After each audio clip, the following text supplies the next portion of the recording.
आणि हिंगाचं आणि लोणच्याचं एक अतूट नातं असतं एक, असंच समजायला काय हरकत नाही. हिंगामुळे लोणच्याला खूप छान अशी टेस्ट येते. म्हणजे आता मी तुम्हाला तयार करून दाखवणार आहे मसाला. तो मसाला आहे तो सर्व लोणच्यांसाठी होतो, म्हणजे जसं लिंबाचं, मिरचीचं, आवळ्याचं, करवंदाचं.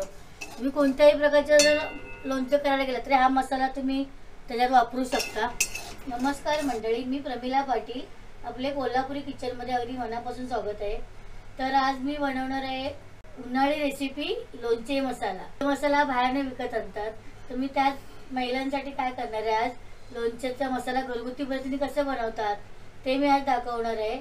आणि आपल्याकडे याच्यासाठी लोणचे मसाल्याचं सामान असतं तर आपल्या घरात अवेलेबल असतंच. आणि ते एकदम साधं सोपं सरळ सामान आहे, की एवढं म्हणजे काय बाहेरचं असं किचकट घ्यायचं नाही आहे. छान असा मी मसाला तुम्हाला आज करून दाखवणार आहे आणि त्याच्यासाठी मी लागणारे साहित्य देखील तुम्हाला दाखवते.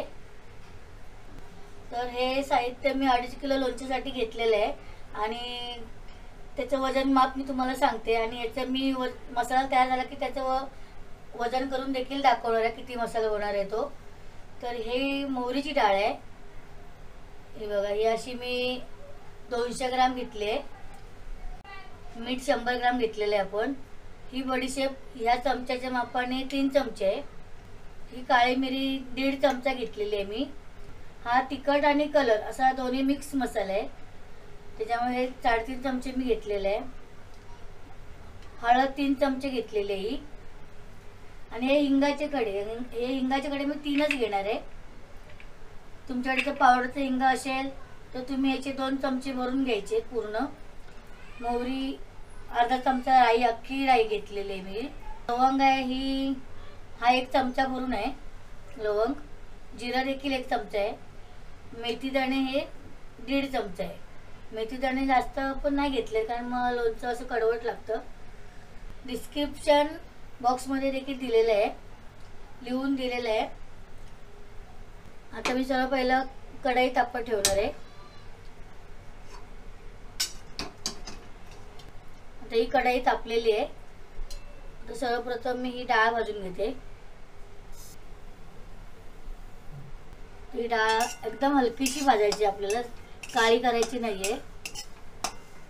भाजून घेतल्यामुळे काय छान चव येते. प्रत्येक गावागावाची कसं मसाले करायची पद्धत लोणच्यांचं वेगवेगळी असते. कुठे धने वापरतात, काय बऱ्याच ठिकाणी खडे मसाले भरपूर सारे वापरतात लोणच्यासाठी.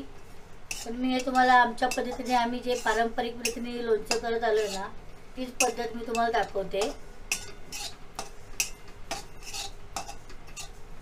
हलकासा सुगंध येईपर्यंत आपल्याला भाजून घ्यायचं आहे.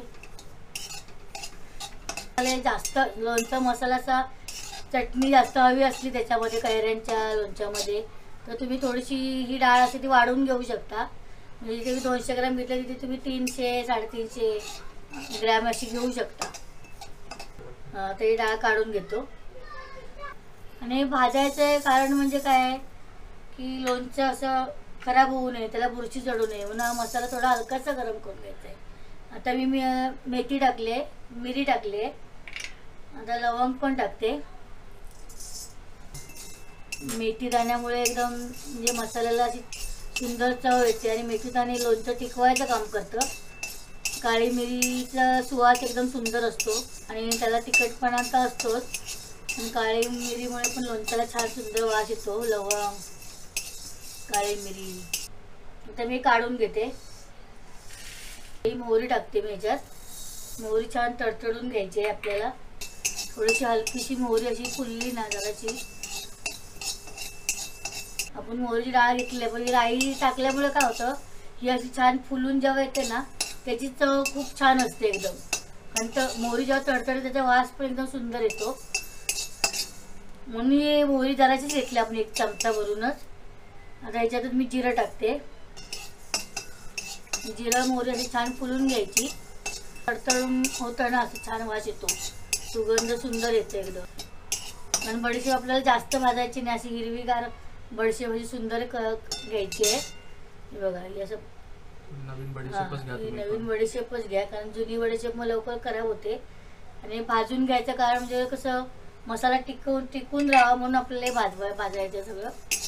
तर हा मसाला आम्ही 2.5 किलोच्या कैरीसाठी बनवतोय. तर त्याचा व्हिडिओ तुम्हाला थोड्या दिवसात अपलोड होईल कोल्हापुरी किचन चॅनलवर. तर तुम्ही सबस्क्राईब करून ठेवा. आता हे पण छान भाजले. बडीशेप आपल्याला जास्त भाजायची नाही. वास मस्त छान येतो एकदम बडीशेपचा पण. आता मी काढून घेते. हिंग मी असं फोडून घेणार आहे थोडा.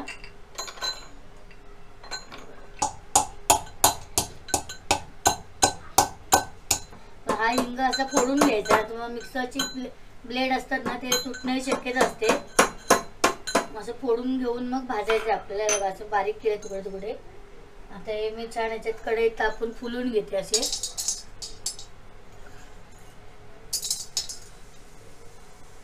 जरा आधी भाजू दे. हा चुरा टाकते.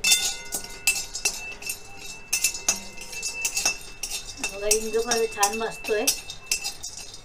आणि हिंग कसं असतं कोणत्याही लोणच्यामध्ये हिंगाचा वापर भरपूर सारा करतात. आणि हिंगाचं आणि लोणच्याचं एक अतूट नातं असतं एक, असं समजायला काय हरकत नाही. हा हिंगवर फुलला असं छान. मी काढून घेणार आहे.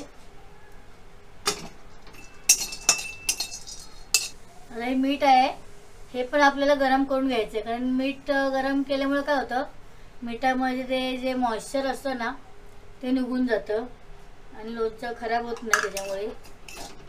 ते आपण बनवताना काळजीपूर्वक असं बनवलं तर आपल्याला वेळ जातो. पण असं काळजीपूर्वक बनवलं तर मग लोणचं पण फार काळ टिकतं. आणि एवढी त्याची खटाटोप आपण त्यासाठीच करत असतो. ही ऑलरेडी आपण आपल्या चॅनलवर लोणच्याच्या रेसिपी दाखवलेल्या आहेत. त्या तुम्ही चॅनलवर जाऊन अपलोड करू शकता.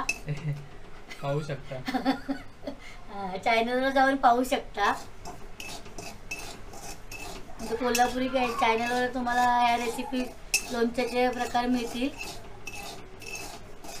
पुढची कृती पाहूया. गॅस बंद करून द्यायचं आपल्याला आता. तर हे सर्व साहित्य आहे ना हे सर्व आता छान भाजून झालेलं आहे. तर थोडंसं थंड झाल्यावर आपण हे मिक्सरला फिरून घेणार आहोत. आता पुन्हा कढई तापत ठेवली आहे मी. आणि हे तेल मी साहित्यामध्ये दाखवलं नव्हतं. तर हे 2 पळ्या तेल आता आपल्याला गरम करून घ्यायचं आहे.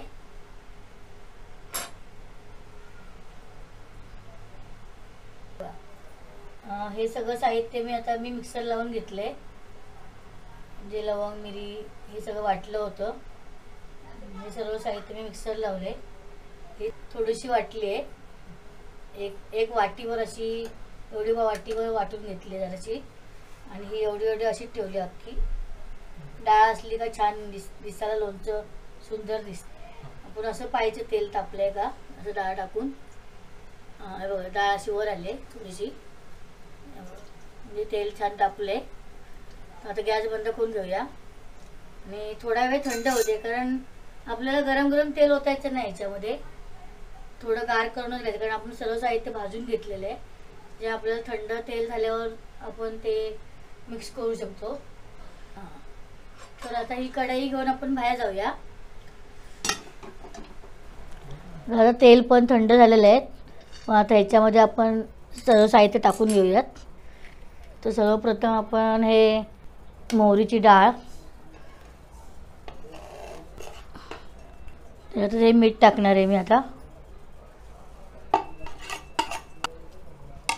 ते सगळं वाटलेलं मिक्सरला बारीक केलेलं आपण थोडं जाडसरच ठेवलं आहे बघा. म्हणजे एकदम असे पीठ करून नाही घेतलं आहे. थोडंसं जाडसर असं मोठं मोठं ठेवलं आहे. ते सर्व साहित्य मी आता ओतणार आहे याच्यातच.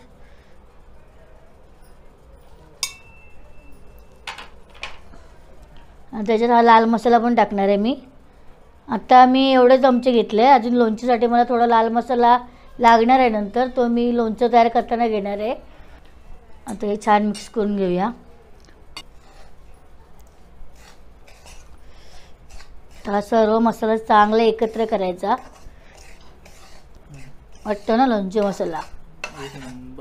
मग म्हणजे आपण जो बाहेरनं विकत मसाला आणतो सेम तशीच चव असणार आहे. तुम्ही अशा पद्धतीने तुम्ही नक्की करून पहा.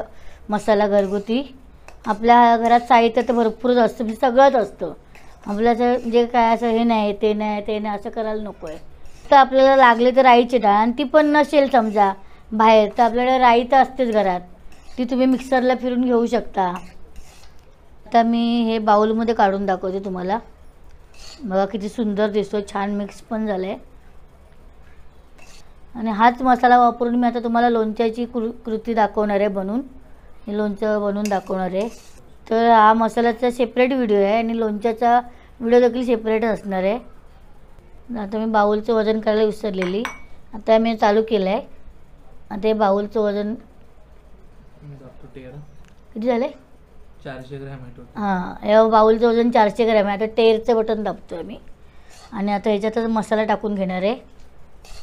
तुम्हाला वजन देखील दाखवतो किती मसाला होतो एवढ्या वजनाप्रमाणे. आणि जे साहित्य आम्ही घेतलेलं होतं त्याची लिंक आम्ही लिहून दाखवणार आहे. आता हा मसाला बघा 450 ग्राम किती आहे? 486 ग्राम झालेला आहे. तर ह्याच्यातला मी हा सर्वच मसाला वापरणार आहे, कारण थोडी लोणच्याला चटणी असली का छान वाटतं, म्हणून हा सर्व मसाला मी घेणार आहे. तुम्हाला जर अजून जास्त पाहिजे असेल तर तुम्ही थोडी राईची डाळ वापरा आणि कमी हवा असेल त्याच्यातला अर्धा करून वापरू शकता. हां, तिखट पाहिजे असेल तर तुम्ही लाल मसाला, मी लाल मसाला वापरणार आहे अजून थोडासा, कारण आम्हाला लोणचं थोडंसं तिखटच करायचं आहे. तर मंडळी, काही दिवसात लोणच्याची रेसिपी देखील आपल्या चॅनलवर लवकरच येणार आहे. तर तुम्ही आवर्जून पहा आणि मसाला आवडल्यास लाईक करा, सबस्क्राईब करा, शेअर करा, कमेंट करा आणि शेजारचे बेल आयकॉन दाबा. धन्यवाद.